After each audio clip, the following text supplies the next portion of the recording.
Hello, my name's Lee. I'm from the Car Zoo in Middlesbrough. We're importers of cars, predominantly Japanese cars, but other cars from around the world. And I'm here today to answer questions from our audience. Okay, so let's go to the first question. The rarest, most special car you own / sell? I would say, a lot of our cars are rare and they're all special.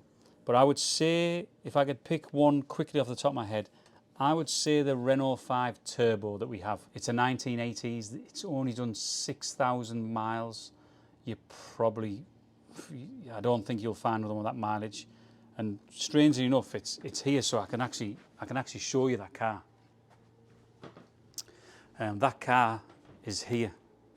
It's in a pearlescent white paintwork. It's absolutely immaculate. Just take a look at this car yourself. Look. And the second question is, what's the best car you guys think you have imported so far? I would probably say the best car we've imported so far was a Rolls-Royce Corniche 5, I think it was, convertible. And we bought it not knowing whether it was a special one or a less special one. The difference in price was huge. Some of the difference is it's only by chassis number and the fact that one has a plastic window, one has a glass window. And we brought in one in it. When it arrived, it had a glass window, it was worth more. So I'd say that was probably the best car we imported. And the next question is, are there any vehicles that you regret selling after importing? Well, I regret selling nearly every car that we sell.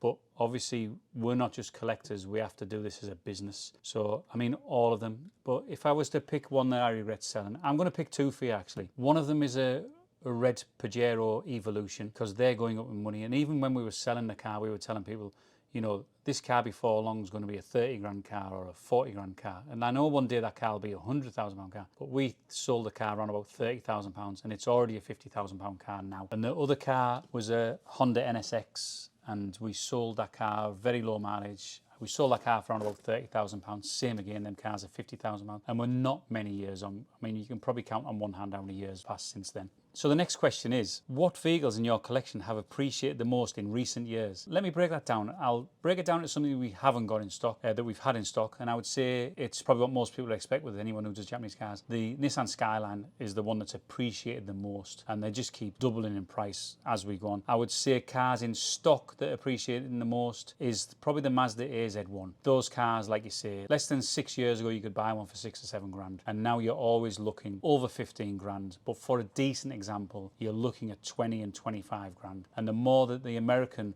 market look at these cars, the more expensive they're getting for us in the UK. And the next question, what's a great modern classic to buy under 4 grand? I would say with the Japanese market, anything low mileage, high grade from the early 90s, late 90s, you probably won't get something early 90s unless it's not as desirable. But I would say more to look at cars from the late 90s, under 4 grand, maybe start to look at like the Golfs and things like that. But you don't get, for a Japanese car, you don't really get anything under 4 grand, because if you were to buy a car for a dollar or a pound in Japan, it would be £3,500 before it actually arrives due to all the costs that are incurred. So really, if you're looking for a modern classic under 4 grand, you should be probably looking at something that's being looked after in England. And the next question, will JDM cars still keep increasing in value? My view on that was that JDM cars will increase in value more than British cars, because the JDM market, do we actually know of a Japanese car that's gone down in value? A lot of British cars you find go down in value, but I think because the Japanese market is worldwide and not just a British market, I think that you would be even luckier if a Japanese classic